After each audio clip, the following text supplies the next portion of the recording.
जो होना है वो होगा ही, उसकी चिंता क्या करना। जो होना है वो होगा ही, उसकी चिंता क्या करना। मेरी सोच है वक्त से पहले मरते रहना ठीक नहीं। जोहार, आदाब, नमस्कार, मैं जुबैर अहमद। आज की जो मैं कहानी आपको सुनाने जा रहा हूँ, ये कहानी जो सीख देती है, वाकई में वो सीख अपने आप में एक शान रखती है। एक बार एक धोबी के पास एक गधा था।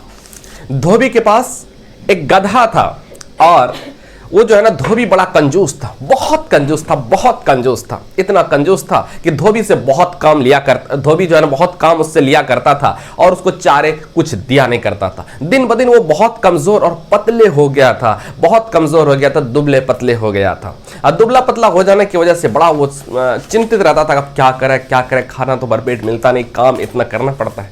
एक दिन इत्तेफाक से उस गधे की मुलाकात एक गीदड़ से हो जाती है। गधे की मुलाकात उस गीदड़ से हो जाती है और गीदड़ जो है ना, इसका दुबला पतला जब शरीर देखता है, यानी गधे का दुबला पतला जब शरीर देखता है, तो गीदड़ कहते हैं कि क्या हुआ, बड़ी कमजोर लग रहे हो, क्या धोबी तुम्हें खाना नहीं देता है? तो कहता है कि बात मत पूछो, मेरी बात मत पूछो ये सब बात कि धोबी क्या देता है। धोबी तो सिर्फ काम लेना जानता है, जितना चाहा उतना धोबी के बारे में ये गधा कहता है। तो गीदड़ कहते हैं कि मैं तुम्हें आज वो दिन दिखाने वाला हूं, आज तुम्हें मैं वो जगह दिखाने वाला हूं, वो जगह दिखाने वाला हूं जिससे आपकी भूखमरी को हमेशा के लिए भूल जाएंगे। कहा कि कहां? कहा कि आज मेरे साथ चलना, तुम मेरे साथ चलना। और एक बहुत अच्छा सब्जी का बागीचा है, बहुत अच्छा बागीचा है और एक खुफिया रास्ता है, उसी रास्ते से होकर के चलेंगे और कोई किसी को नजर नहीं पड़ेगा और भरपेट खाना खाएंगे।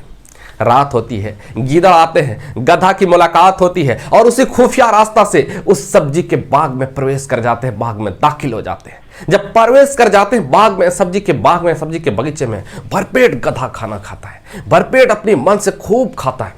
जब पूरा मन से खाता है ना, तो फिर वो तो भूल चुका था कि शायद अब मेरा पिछला कितना बुरा दिन रहा था। अब वो हर रात गीदड़ और गधा आते हैं और उसे खुफिया रास्ते से सब्जी के बाग में दाखिल होते हैं, सब्जी के बाग में प्रवेश करते हैं और सब्जी के बाग में प्रवेश करने के बाद और वो भरपेट खाना खाते हैं। दिन ब दिन उसका शरीर अब लगता जा रहा था। उनकी बालों का क्या कहना, उनके बालों में तो जबरदस्त चमक आ गई थी। गधा भी अब काम भी बहुत मन से करता था। धोबी सोचने लगा कि शायद आखिर ये गधा का मन कैसे लग जाता है। गधा आखिर इतना दुबला पतला था, इतना कमजोर था, आखिर ये मोटा ताजा कैसे हो रहा है? ये बात उसको समझ में नहीं आ रही थी। रात को जो है ना वो सब्जी बाग में जाता और सुबह मालिक के पास आ जाता। उधर गीदड़ जो है ना जंगल चली जाती। अब एक दिन दोनों रात को चलते हैं उसी बागीचे में और बागीचे में जब जाते हैं तो वो सब्जी जैसे खाते हैं, उसके बाद फिर मुंह से आवाज निकालता है और मुंह को ऊंचा करते हैं।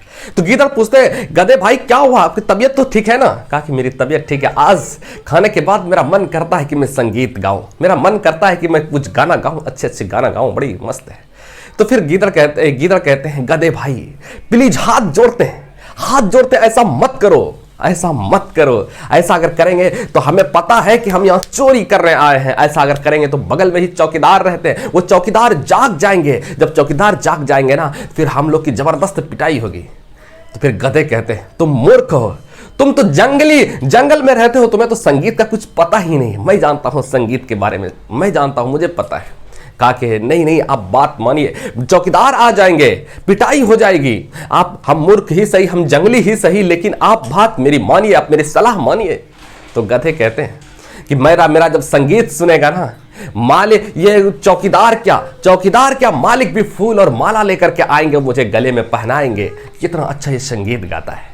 तो गीदड़ कहते हैं, गधे भाई गलती हो गई हमसे। गीदड़ कहते हैं, गधे भाई हमसे गलती हो गई, हमसे भूल हो गई। अभी हम जाते हैं, फूल और माला लेकर के आते हैं। हम मेरे जाने के 10 मिनट बाद, ताकि आप गाना शुरू करना और ताकि मैं वहां से आपके खत्म होते होते मैं आ सकूं और आपके गले में फूल और माला पहना सकूं। गीदड़ चले जाते हैं, भाग करके जंगल चले जाते हैं और जब जंगल जाते हैं 10 मिनट बाद वो गाना शुरू करता है। बहुत सुरीली अंदाज में वो संगीत शुरू करते हैं। जब संगीत शुरू करते जब गाना गाते हैं ना, तो फिर वो आवाज, गधे की आवाज सुन करके चौकीदार जाग जाते हैं और उसी की आवाज की दिशा में चौकीदार जब जाते हैं, कहते आज मेरा चोर पकड़ा गया, आज चोर पकड़ा गया, यही वो चोर है जो हर दिन खाया करता है, पूरी कुटाई करते हैं, पूरा मारते हैं, इतना मारते हैं, मार मार कर उसको अधमरा कर देते हैं। दोस्त